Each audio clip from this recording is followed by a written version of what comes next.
नमस्कार, मैं हूं प्रवीण गौतम। दोस्तों, वीडियो में इस बात का विश्लेषण करेंगे कि पीएम मोदी के खुद के समर्थक आखिरकार ये क्यों बोल रहे हैं कि पीएम मोदी से तो राहुल गांधी ही अच्छे हैं। पीएम मोदी के समर्थक उन्हें गालियां क्यों दे रहे हैं। पीएम मोदी के समर्थक उनसे कुर्सी छोड़ने की डिमांड क्यों कर रहे हैं। और ये सारा मामला इस बात को क्यों दिखाता है कि देश में नफरत कितनी गहरी समा चुकी है। यही वजह है कि सीजेआई से लेकर प्रधानमंत्री को गालियां दी जा रही हैं। सीजेआई को प्रधानमंत्री ने फोन किया तो पीएम मोदी के समर्थक भड़क गए हैं और किस किस तरह के बयान दिए जा रहे हैं, किस किस तरह के कमेंट किए जा रहे हैं, वो देश के प्रधानमंत्री को देखना चाहिए और ये सोचना चाहिए कि आखिरकार लोगों में इतनी नफरत कहां से आई है कि आज पीएम मोदी के समर्थक ही उन्हें बुरा भला सुना रहे हैं।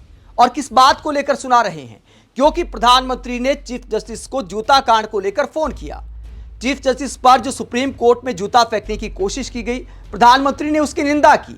इसी बात पर मोदी जी के समर्थक भड़क गए हैं और क्या क्या लिखा जा रहा है और किस हद तक लिखा जा रहा है और क्या ऐसे लोगों पर एक्शन लिया जाएगा जिन्होंने मर्यादा से परे जाकर कमेंट किए हैं, जिन्होंने देश के प्रधानमंत्री को गाली तक दी है। क्या ऐसे लोगों पर कार्रवाई होगी? जब पीएम मोदी ने जस्टिस बीआर गवई से फोन की बात की जानकारी दी, सोशल मीडिया पर पोस्ट किया और यह लिखा कि इस घटना ने पूरे देश को गुस्से से भर दिया है, तो क्या लिखा जा रहा है पीएम मोदी के लिए? मोदी जी के समर्थक क्या लिखते हैं, जरा सुनिए। बुढ़ापे में मोदी जी की हरकतें देखकर मेरे मन में राहुल गांधी के लिए इज्जत बढ़ती जा रही है। कम से कम राहुल गांधी ऑर्गेनिक हैं, अपनी विचारधारा पर अडिग हैं। इन चड्डीदारियों की तो कोई विचारधारा भी नहीं है। कल को 10% मुसलमान भी वोट देंगे तो उनका जिहाद भी जस्टिफाई कर देंगे। तो पीएम मोदी के समर्थक इस भाषा में पीएम मोदी को जवाब दे रहे हैं। आगे क्या लिखा जा रहा है? एवरी इंडियन, जो पीएम मोदी ने कहा कि हर भारतीय गुस्से में है, तो मोदी जी के समर्थक क्या जवाब देते हैं? एवरी इंडियन, ये आपने कैसे मान लिया? आपको वोट देकर चुना है तो संसद में आप भारतीयों का पक्ष रखते हैं, विदेशों में आप हर भारतीय का प्रतिनिधित्व करते हैं, यहां तक ठीक है, पर किसी घटना कृत्य के बारे में हर एक भारतीय कैसा महसूस करता है, ये आप स्वतः कैसे मान सकते हैं? आगे क्या लिखा जा रहा है? एक बार को नोटा सोचता, मगर अब अपना भी सर्वनाश हो जाए तो भी सपा को ही बटन दबाऊंगा, बहुत तो लिया। आगे एक शब्द प्रधानमंत्री के लिए गाली के रूप में लिखा गया है, तो वो मैं अपने मुंह से बोल नहीं सकता। लिखा गया है, आत्ममुक्त बुढ़े, विष्णु भगवान का अपमान हुआ तब तेरा मुंह क्यों नहीं खुला। और वो सीजीआई भगवान से बड़ा हो गया। गद्दी छोड़ के शाह को दे दो, तसल्ली से झोला उठाओ और जाओ। तो ये मोदी जी के समर्थक लिख रहे हैं, उनके बारे में ऐसी भाषा का इस्तेमाल, गाली तक का इस्तेमाल किया गया है। आगे क्या लिखा जा रहा है? आप चाहे कितने वर्षों तक प्रधानमंत्री रहो, कोई फर्क नहीं पड़ता, ये कोलेजियम सिस्टम आपकी नाक में दम करता ही रहा है। मिलोड सहलाने से बेहतर है इनको इनकी औकात में लाओ। मतलब देश के मुख्य न्यायाधीश के लिए औकात में लाने की बात की जा रही है। ऐसे लोगों को शय आखिरकार कहां से मिलती है? आगे लिखा जा रहा है, जब उन्होंने भगवान विष्णु का अपमान किया तब आपके मुंह से एक शब्द नहीं निकला। अब आप सारे भारतवासी की तरफ से कैसे बोल सकते हैं? आप प्रधानमंत्री हैं, लेकिन जो आपके विचार हैं वो पूरे देश के विचार नहीं हो सकते। तो पूरे देश की तरफ से बोलना बंद करिए। दोस्तों, जहां तक गुस्से की बात है, जो भगवान विष्णु के अपमान का आरोप लगाया जा रहा है सीजेआई पर, उन्होंने सफाई दी थी कि मेरे बयान को तोड़ मरोड़ कर पेश किया गया है। तो चीफ जस्टिस ने कहा था कि एसआई से जुड़ा मामला है, हम इसमें कुछ कर नहीं सकते। आप भगवान विष्णु के भक्त हैं, उनसे प्रार्थना करिए, इसके अलावा इस मामले में कुछ हो नहीं सकता है। लेकिन उसको दिखाया कैसे गया? यह दिखाया गया कि मजाक उड़ाया चीफ जस्टिस ने।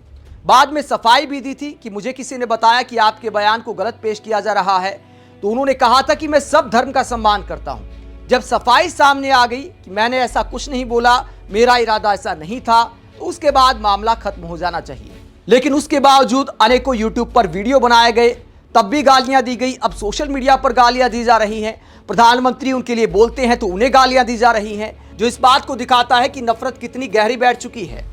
आगे क्या लिखा जा रहा है? मैं गुस्से में नहीं हूं, मुझे शामिल मत करो, मैंने आपको इस बात की परमिशन नहीं दी, ये प्रधानमंत्री को कह रहे हैं।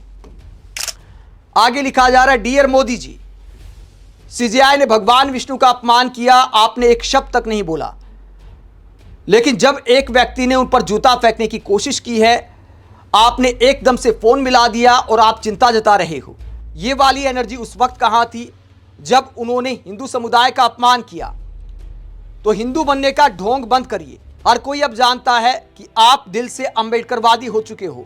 तो पीएम मोदी को अब अंबेडकरवादी बताया जा रहा है। अंबेडकरवादी तो हर भारतीय को होना चाहिए। अंबेडकरवादी मतलब देश के संविधान में विश्वास रखना, धर्म व्यक्तिगत आस्था का विषय है, संविधान देश की आस्था का विषय है। धर्म से परे संविधान में सबकी आस्था होनी चाहिए और जो भी संविधान में आस्था रखता है वो अंबेडकरवादी है। अंबेडकरवादी होने में आखिरकार बुराई क्या है? लेकिन इसको भी अपशब्द की तरह इस्तेमाल किया जा रहा है, जो इस बात को दिखाता है कि लोगों की आखिरकार सोच कैसी हो गई है। हालांकि दोस्तों, मेरा यह मानना है कि जो भी गुस्सा जताया जा रहा है वो क्षणिक होता है। मोदी समर्थक कई बार दिखावे के तौर पर ऐसा करते हैं ताकि उनके नेता उनकी सोच के मुताबिक राजनीति करते रहें, विकास की राजनीति ना करें, सबको साथ लेने की राजनीति ना करें, जो नफरत वाली राजनीति है उस पर ही चलते रहें। क्या यह एजेंडा है ऐसे लोगों का? इसीलिए थोड़ी थोड़ी बातों पर कई बार डराया जाता है। हालांकि एक बात कही जाती है कि कुछ समय के लिए भले खूंटा तुड़ाकर कोई चला जाए, लेकिन शाम को उसी खूंटे पर आना है। तो दिखावे के तौर पर कई बार मोदी जी के समर्थक ऐसे शब्दों का इस्तेमाल कर लेते हैं, लेकिन 2-4 दिन बाद सब भूल जाते हैं, फिर से मोदी मोदी करने लगते हैं, जब पीएम मोदी उनके मन के मुताबिक राजनीति करते हैं। दोस्तों, कायदे की बात यह है कि देश के प्रधानमंत्री वाकई इस बात को लेकर गंभीर हैं, तो फिर उन्हें उन लोगों पर एक्शन लेना चाहिए जो सीजेआई को गालियां दे रहे हैं। उन लोगों पर कानूनी कार्रवाई होनी चाहिए, तभी गंभीरता को माना जाएगा। लेकिन बीजेपी क्या ऐसा कर पाएगी? प्रधानमंत्री क्या ऐसा कर पाएंगे? प्रधानमंत्री के ट्वीट करने से पहले तो बीजेपी के किसी बड़े नेता ने इसे लेकर पोस्ट तक नहीं किया था। जब प्रधानमंत्री ने निंदा जताई तो उसके बाद कई मुख्यमंत्रियों के ट्वीट आए, मानो प्रधानमंत्री का इंतजार कर रहे थे। उन्हें लगता था कि यार हमारे समर्थक तो सीजेआई गवाही पर भड़क रहे हैं, तो हमें क्या लाइन लेनी है समझ नहीं आ रहा था। प्रधानमंत्री के ट्वीट करने के बाद लाइन क्लियर हुई तो बहुत सारे सीएम्स का पोस्ट सामने आया, लेकिन समर्थक अब भी नाराज हैं। समर्थक अब भी सीजेआई गवाही को ट्रोल कर रहे हैं, जबकि वो सफाई दे चुके हैं, बता चुके कि भैया मैं सब धर्म का सम्मान करता हूं, मेरे बयान को गलत तरीके से पेश किया गया है। दोस्तों, इस पूरे मामले पर सवाल मीडिया पर भी उठते हैं। कितने मीडिया चैनलों ने मुख्य न्यायाधीश के अपमान पर डिबेट की, सुप्रीम कोर्ट में जूता चलाने की कोशिश होती है। हमारे चैनलों में सन्नाटा पसरा है, कोई टीवी डिबेट नहीं कि आखिरकार इतनी नफरत समाज में कहां से आ रही है, कौन इसे शय दे रहा है?